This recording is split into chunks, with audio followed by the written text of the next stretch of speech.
So I was scrolling through YouTube the other day and I came across this clip from Neil deGrasse Tyson on his Star Talk channel. In this clip, he was comparing Captain Marvel's abilities to the other Avengers. Although he approached this from a scientific standpoint, he basically said Captain Marvel doesn't need any of the Avengers. And I thought to myself, he's right. Carol doesn't need any of the Avengers. And here's why.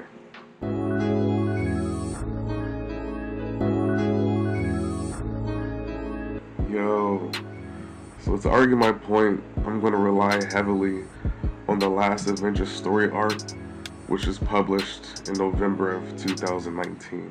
At this point in Carol's story, it is brought to her attention that after the destruction of Hala, Kree refugee camps around the US are becoming overpopulated, 9 to be exact. Overwhelmed by what she saw, Carol would leave flying into space, stating that problems you can punch are much easier. With no one to punch, she didn't know how she could fix the refugee problem.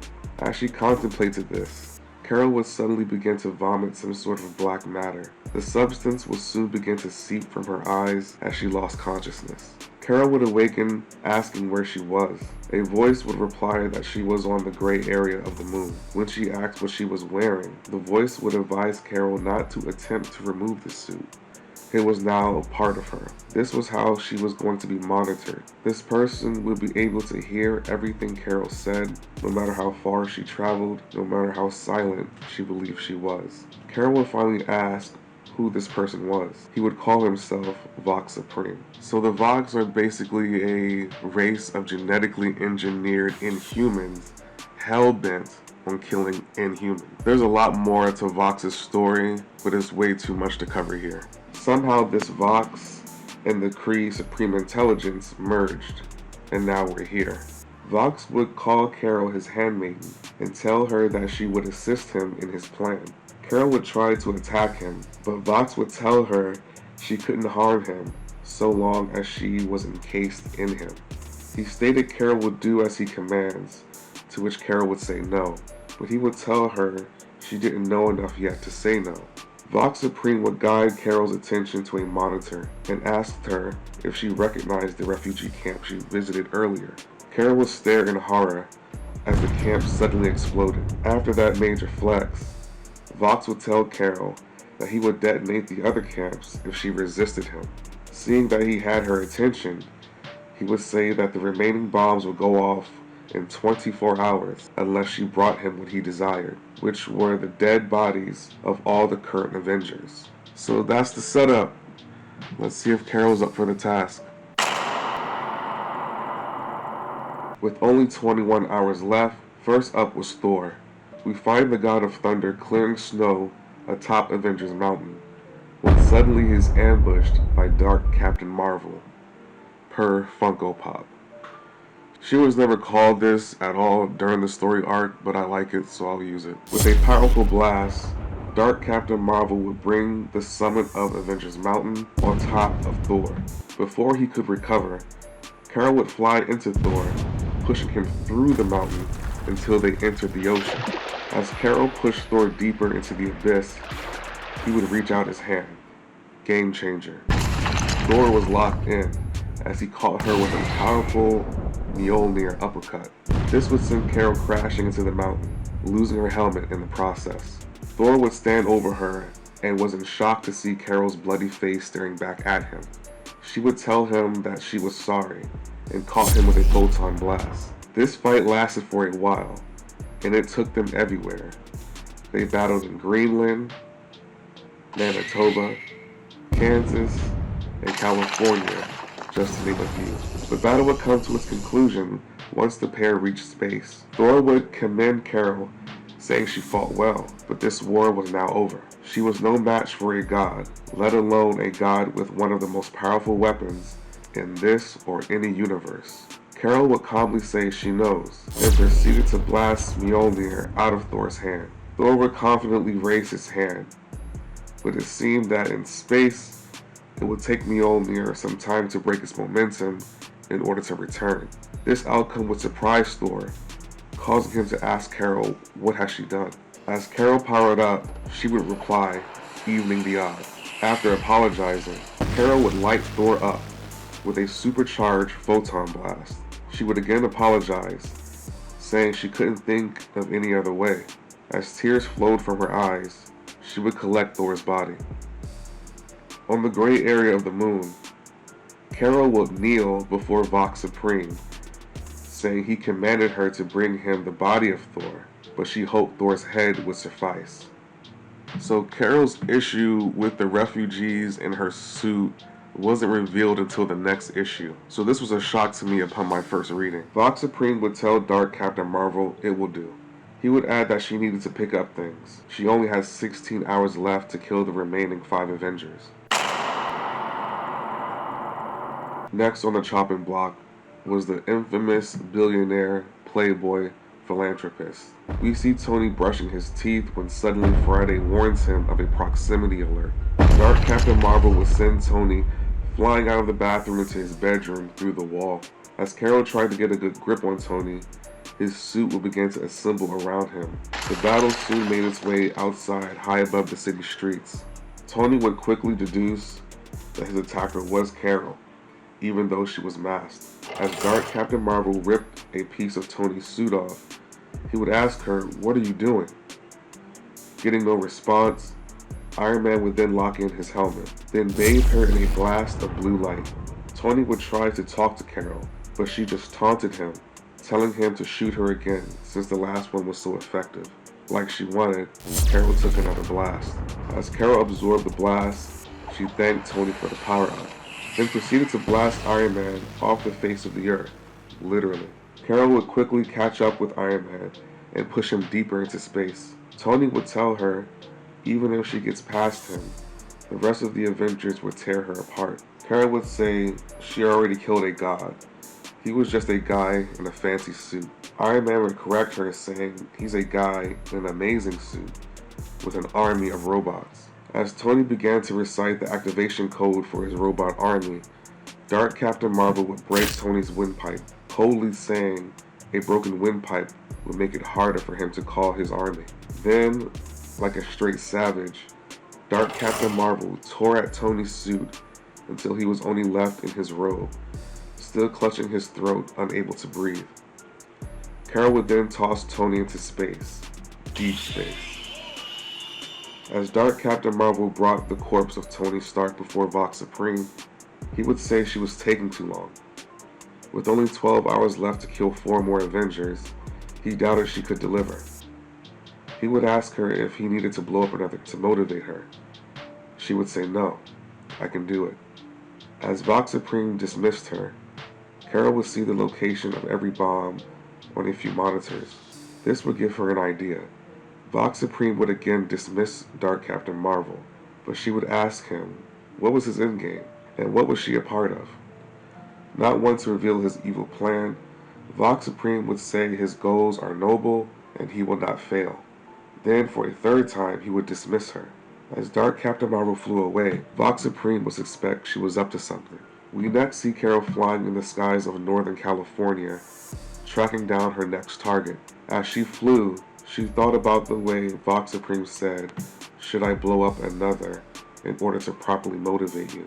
It seemed to her that he was blowing up more than just a bomb, when suddenly she was blindsided by a powerful blast of energy which sent her straight to the ground.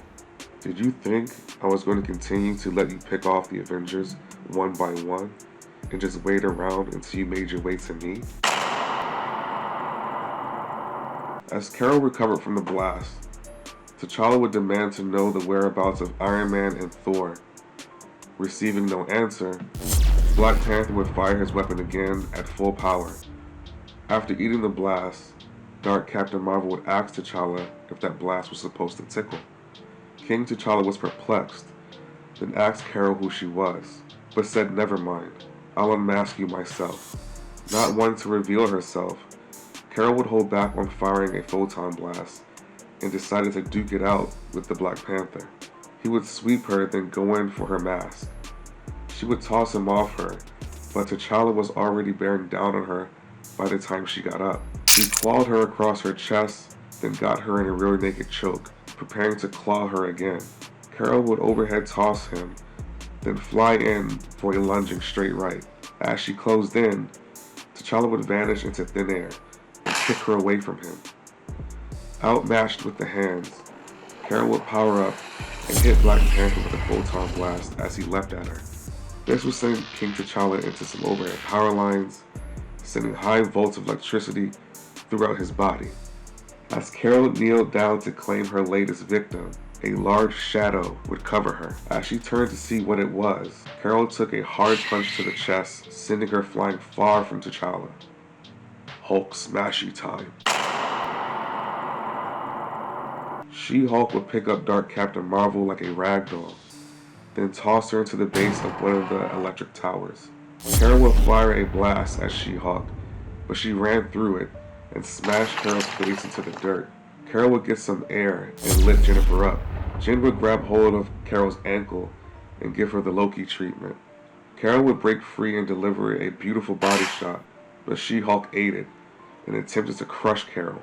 Dark Captain Marvel would again escape Jennifer's grasp and managed to wrap a live wire around her neck, then jammed the hot end into her temple. This only angered She-Hulk, who chokeslammed Carol into the ground. As Carol collected herself, she would suddenly realize that Vox Supreme put his bombs in the actual Kree refugees themselves. She-Hulk would grab hold of Carol's helmet, then rip it off of her head to reveal her face. While Jennifer stared at her in shock, Dark Captain Marvel would use this opening to try a new trick. Carol would grab She-Hulk's head, then absorb all of the electrical energy inside of Jennifer's brain, leaving her nothing. This trick would work, knocking She-Hulk out cold. Carol would deliver the bodies of T'Challa and Jennifer to Vox Supreme. He would ask her why she was delivering them naked. She would say, "You asked for the Avengers, not their tech. You get what you demanded, nothing more." Vox Supreme would drop the issue as Carol headed out to retrieve her final target. Vox Supreme's suspicions of Carol would get stronger, to the point that he vowed to kill her the next time they met. Carol would touch down on Avengers Mountain to come face to face with the first Avenger, Captain America. He knew he'd be next and asked her what was going on. Carol would say she couldn't tell him and apologized. He asked if it was really her, to which she said it was. Steve would then ask her if this was the way it had to be. She would reply yes. "You're certain? There's no other way. If there is, I haven't found it." Steve would say, "Alright then, I yield." What? Captain America would say he trusted her. If she said this is how things had to be, this is how it had to be. There was no point in fighting. He was going to trust her play and hope his sacrifice helped. Filled with shame and regret, Carol would approach Steve. She would tell him that she was going to punch him now, to which Steve said he thought as much. Carol would hit Cap with a swift right hook, then flew off with him. So before we go any further, it's important to note that Carol didn't actually kill any of the Avengers. In fact, they were all alive and well for the most part. Carol never had any intentions of killing her friends. So in order to know who Carol was bringing before Vox Supreme, we're going to have to go back about 23 hours. Not long after receiving her mission from Vox Supreme, Carol would fly to somewhere in New Jersey. She would approach and enter a shield bunker labeled Project Gemini. Inside were clones of the entire Avengers roster. Although she hated the idea of the clones when she first learned of it, she now saw it was the only way to save the world.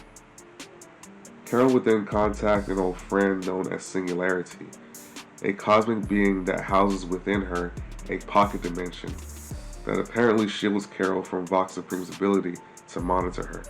Inside this pocket dimension, Carol would house the clones. So when she killed Thor and Tony, she brought them to Singularity, then brought the clone versions of them to Vox Supreme. This also explains why they were naked. On a side note, the project was only able to clone Thor's head, which explains the gruesome display. They only cloned Thor's head? What happened to my beautiful and majestic body? She did the same trick with Black Panther and She-Hulk as well. As she carried them to Singularity, she would collect Tony's suit and bring it to him, hoping he could make good use of the scraps. Which brings us forward to Carol offering to buy the team the first round of drinks if anyone can figure out how to stop Vox Supreme.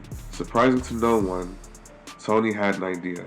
Like with all things, he would say, "We shall turn Vox's greatest strength into his greatest weakness." Liking what she was hearing, Carol wanted to know more. Sometime later, Carol would return to Vox Supreme with the clones of Steve Rogers and Clint Barton, aka Hawkeye. She brought Hawkeye instead of Ghost Rider due to the fact he was currently in hell, thus hard to acquire. Vox Supreme would say this wasn't the agreement. Hawkeye has no powers. Carol would comment that neither did Ghost Rider, due to the fact that his powers are outsourced from the devil. Vox Supreme would tell Carol not to presume his mind. Carol would continue stating that Stark didn't have power in his DNA. Neither did Black Panther, nor Steve Rogers. They were just enhanced. She wasn't sure how She-Hulk's power worked, so there might be something there. So other than possibly She-Hulk, only Thor could get him that precious DNA. Tired of Carol's sass, Vox Supreme would backhand her. He would state that she forgot about herself. She most certainly had power in her DNA.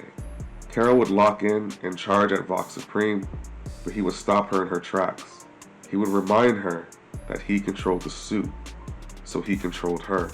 Seeing that she lost her helmet, he would provide her with a new one that left her unable to speak. Things were looking grim for Carol as Vox Supreme moved in to begin his work. Carol suddenly would activate a device that caused Vox's suit to separate from her body. As Carol broke free from her restraints, Vox Supreme cried out in pain. Once the device burned itself out, Carol would take off running to retrieve Cap's shield. She would say "catch" as she threw it into a still weakened Vox Supreme. So not so long before Carol got the upper hand, Carol and the Avengers hatched a plan. Tony created a device to overload Vox Supreme and the suit. As far as the Kree, Cap would activate the Avengers reserve members to cover all 9 of the camps. After learning that the bombs were inside of the Kree refugees themselves, Black Panther would suggest bringing the bomb people inside of Singularity to control the situation. Carol would ask Tony to stay inside Singularity to dismantle the living Kree bombs once they arrived. Tony would then hand the team devices that would indicate when they've located a bomb. Once located, they were to alert Tony so Singularity can teleport them directly to her. Cap would tell Carol it was up to her to keep Vox Supreme busy because none of this will matter if he sets off the bombs. Carol would say she knows. Cap would then hand her his shield, stating she would need it more than he will. Carol would thank him. Which brings us up to speed. So now, back to the Rumble. Carol would catch Vox Supreme with a left hook, then follow it with a destructive photon blast. Vox Supreme would respond by tossing a large, cylindrical object at her. He would then emit a sonic scream that stopped Carol dead in her tracks, which also caused a tank behind her to crack open, covering Carol in a strange green liquid. It would cause her to gag and choke as she struggled to breathe. As Carol tried to catch her breath, Vox would say, "Not exactly how we planned it, but it would suffice."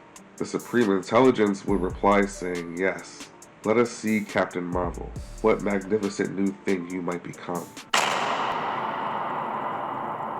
The Supreme Intelligence would reveal to Carol that the machine didn't retrieve DNA from the bodies. It harvested the experiences, memories, knowledge, and the very soul from the subject. So the green liquid was a result of said harvesting. Carol would soon emerge from behind the tank as a grotesque, electrified behemoth. Her thoughts were no longer her own. It was a mess inside of her head. But one thing was coming through real clear. Smash!